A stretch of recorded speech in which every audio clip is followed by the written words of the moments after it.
দর্শক, আমরা আমাদের সহকর্মীদের সঙ্গে যুক্ত হব এবং জানবো এই উপনির্বাচনের সবশেষ কি খবরাখবর তাদের কাছে রয়েছে। জোবাইদুল ইসলাম এবং আব্দুল সালাম বাবু যথাক্রমে যুক্ত হবেন আমাদের সাথে।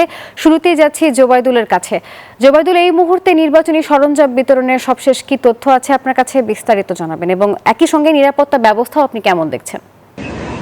নাফিসা, খবরে যেমনটি দেখছিলাম যে জামায়াত প্রার্থীর মৃত্যুজনিত কারণে কিন্তু গত 12 ফেব্রুয়ারি শেরপুর 3 আসনের নির্বাচন স্থগিত হয়ে যায় এবং পরবর্তীতে পুনঃ তফসিলের মাধ্যমে কিন্তু 9 এপ্রিল নির্বাচনের ভোট গ্রহণের দিন নির্ধারণ করা হয়, যে কারণে কিন্তু গত 12 তারিখে ভোট উৎসবে সামিল হতে পারেনি শেরপুর 3 আসনের ভোটাররা। তারা কিন্তু আগামীকাল ভোট দিতে মুখিয়ে রয়েছেন এবং এই নির্বাচনকে সামনে রেখে কিন্তু ব্যাপক প্রস্তুতি নিয়েছে নির্বাচন কমিশন। আমি যদি একটু আপনাকে বলি যে এই নির্বাচনটিকে সুষ্ঠু এবং অবাধ করতে বিপুল সংখ্যক আইনশৃঙ্খলা বাহিনী মোতায়েন করা হয়েছে। এই নির্বাচন কিন্তু 3 জন প্রার্থীর প্রতিদ্বন্দ্বিতা করছেন, বিএনপি প্রার্থী মাহমুদুল হক রুবেল, জামায়াত প্রার্থী মাসুদুর রহমান এবং বাসদ প্রার্থী মিজানুর রহমান। তার মধ্যে কিন্তু মাঠে রয়েছেন মিজানুর রহমান, কিন্তু মাঠে নেই। বাকি বিএনপি এবং জামায়াত প্রার্থীর মধ্যে কিন্তু এক লড়াই হওয়ার সম্ভাবনা রয়েছে। নির্বাচনটি সুষ্ঠু করতে কিন্তু পর্যাপ্ত পরিমাণ আইনশৃঙ্খলা রক্ষাকারী বাহিনী মোতায়েন করা হয়েছে এবং আজকে দুপুর থেকে কিন্তু কেন্দ্রে কেন্দ্রে নির্বাচনী যে সরঞ্জামগুলো রয়েছে সেগুলো কিন্তু মোতায়েন করা, সেগুলো কিন্তু প্রেরণ করা হয়েছে এবং প্রিজাইডিং অফিসাররা যারা রয়েছেন তারা কিন্তু তাদের নিজ নিজ কেন্দ্রে নির্বাচনী মালামাল নিয়ে পৌঁছে গেছেন এবং সেখানকার যে কার্যক্রম হয়েছে সেগুলো তারা সম্পন্ন করছেন।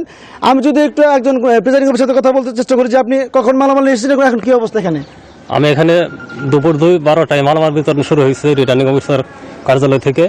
আমি এখন বেলা 3টার আগেই এই কেন্দ্রে পৌঁছেছি। মোটামুটি অনেকে এই কেন্দ্র সাজানো প্রস্তুতি, ভোট গ্রহণ প্রস্তুতির জন্য মোটামুটি কেন্দ্র সাজানো হয়েছে এবং প্রায় কাজ শেষ পর্যায়ে।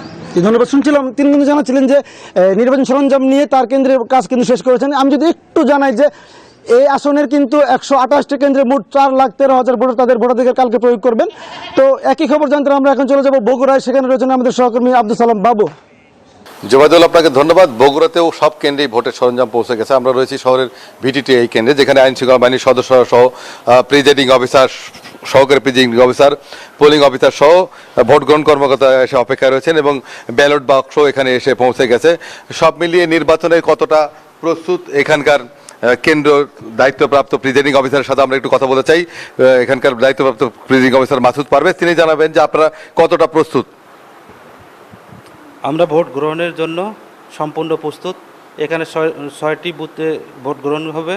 মোট ভোটার সংখ্যা 3247 জন, মহিলা ভোটার সংখ্যা 1607 জন, পুরুষ ভোটার সংখ্যা 1639 জন, আর হিজড়া 1 জন। ধন্যবাদ। উনি জানালেন তাদের সকল প্রস্তুতি সম্পন্ন রয়েছে।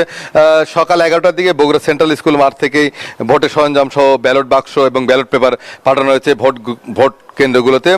বগুড়ায় তারেক রহমান, যিনি বাংলাদেশের প্রধানমন্ত্রী, তিনি এই আসনে ইতিপূর্বে নির্বাচিত হয়েছিলেন। তিনি ছেড়ে দেওয়ার কারণেই এই আসনেই উপনির্বাচন হচ্ছে। 4,54,000-এরও বেশি ভোটার ভোটাধিকার প্রয়োগ করবেন আগামীকাল। সকাল হলেই ভোট গ্রহণ শুরু হবে। সকাল 7:30টা থেকে ভোট গ্রহণ করা হবে 151টি কেন্দ্রে। সব মিলিয়ে আইনশৃঙ্খলা বাহিনীর সদস্য সহ নিরাপত্তা বাহিনীর চাদরে ঢাকা থাকবে বগুড়া সদর আসন। এই ছিল বগুড়াতে সর্বশেষ। ফিরব স্টুডিওতে। নাফিসা। আব্দুল সালাম বাবু এবং জোবাইদুল ইসলাম, ধন্যবাদ আপনাদের।